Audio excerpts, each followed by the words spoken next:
Okay, good evening everybody, thanks a lot for being here.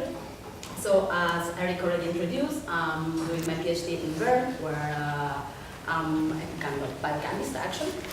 And so in my lab, actually we are not that kind of lab that develop drug. We are more that kind of freaky that like to understand the mechanism that lie behind some biochemical path, let's say.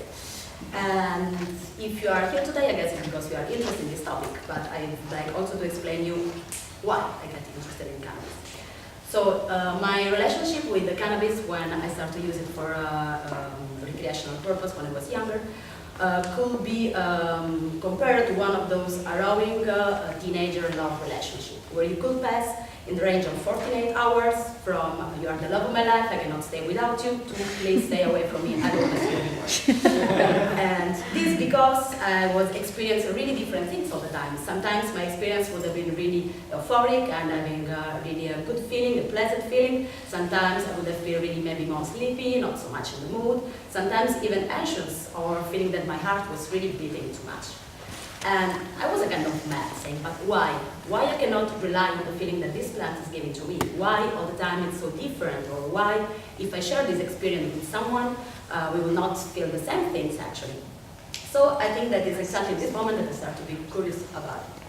But at that time, coming from a small village in the south of Italy, with a rather really slow Wi-Fi, and also a social context that was not so friendly, let's say, because cannabis was seen as something like really as a hippie drug, let's say. It was not so easy to find a good answers. So I had to move to the university where I started my study in biochemistry, and I also followed some class of botanic and phytochemistry, and it's there that I get familiar with something that was not known for me at the time, that is the medicinal value of cannabis.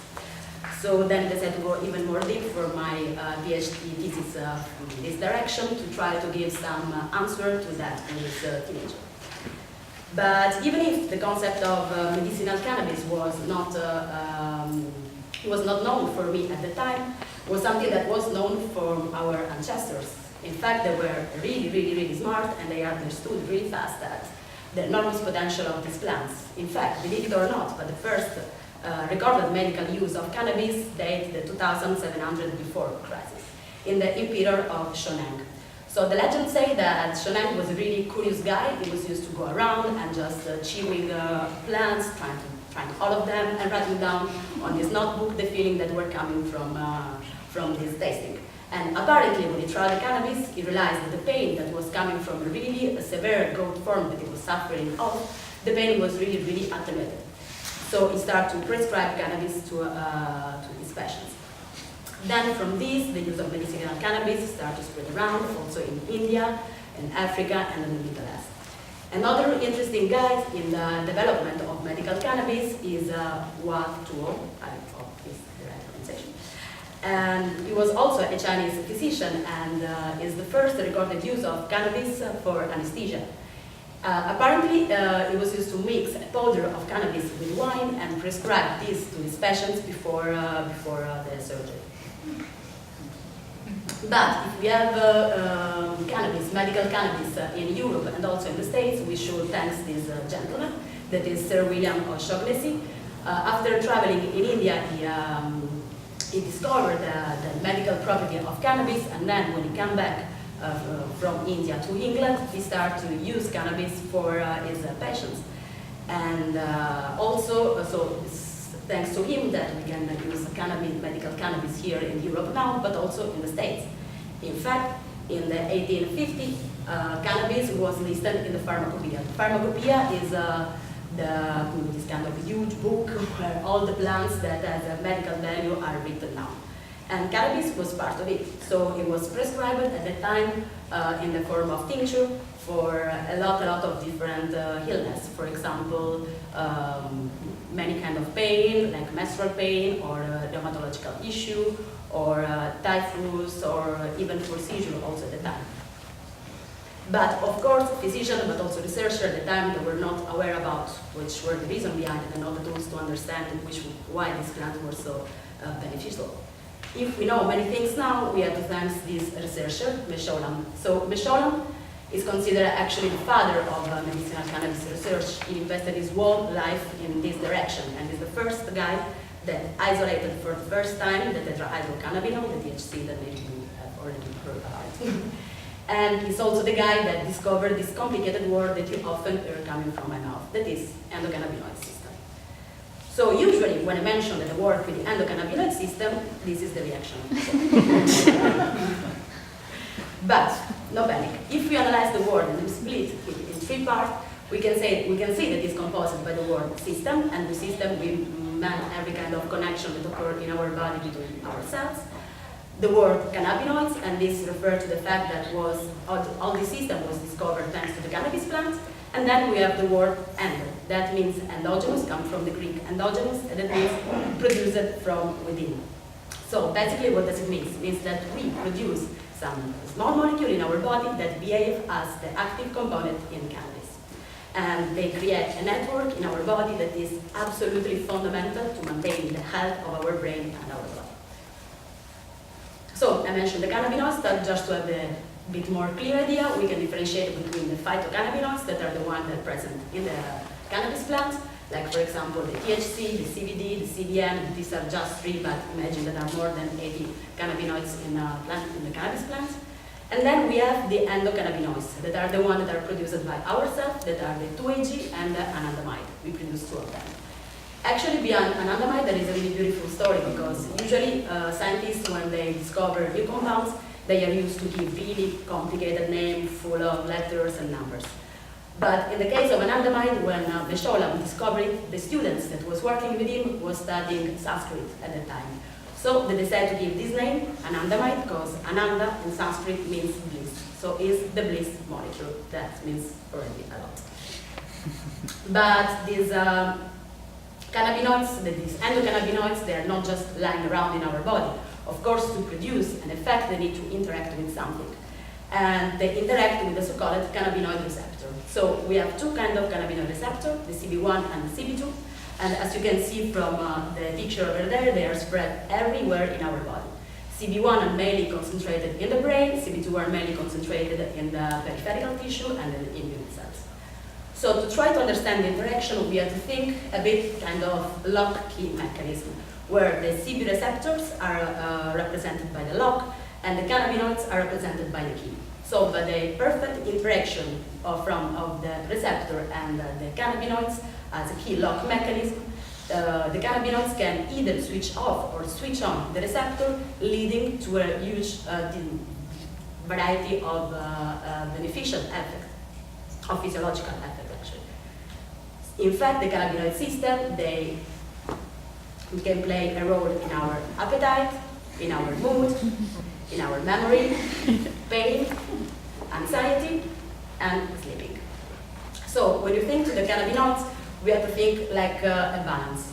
So cannabinoids, we have to think this balance like perfect balance in our body actually. When there is an impairment in this balance because cannabinoids are not enough or are overproductive, some illness can occur.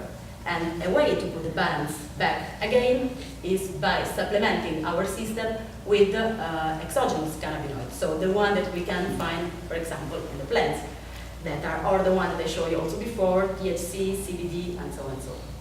So I will not go too much in the details, but I just want to highlight the two ones that of course you heard about, and we also heard before, CBD and THC. So as free key of the molecule, I have to show you also the structure just to highlight one thing.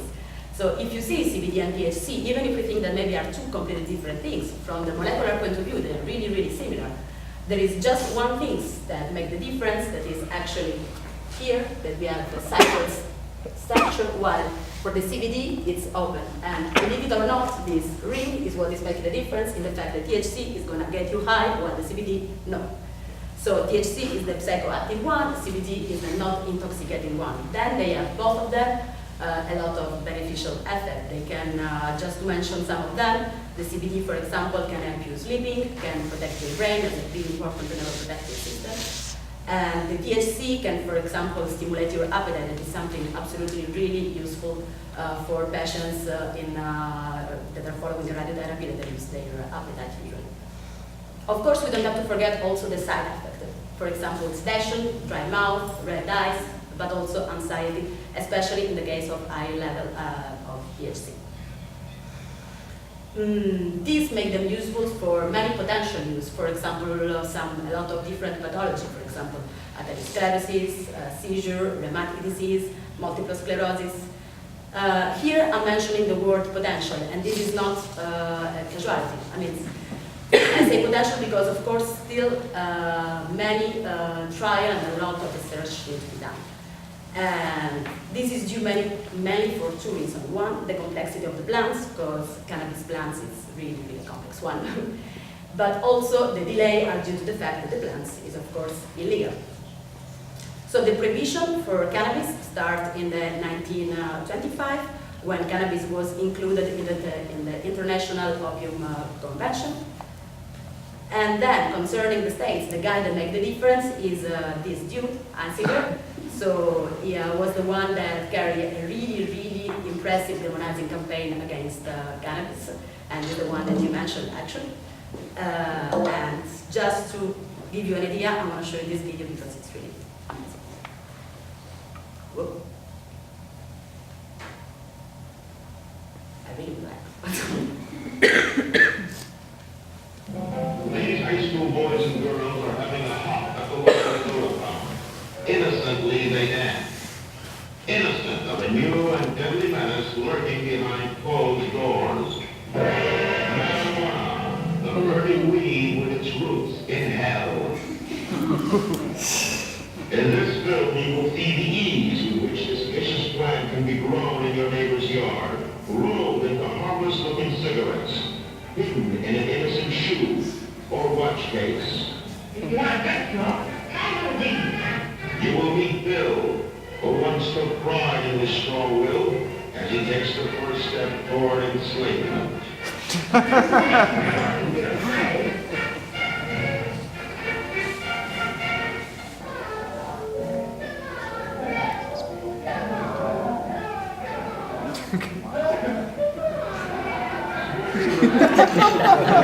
Find a moment's pleasure, but at a terrible price. Murder.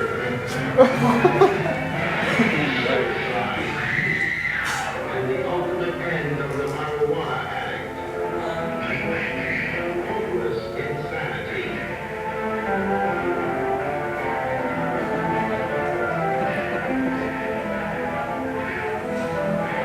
See this important film now, before it is too late.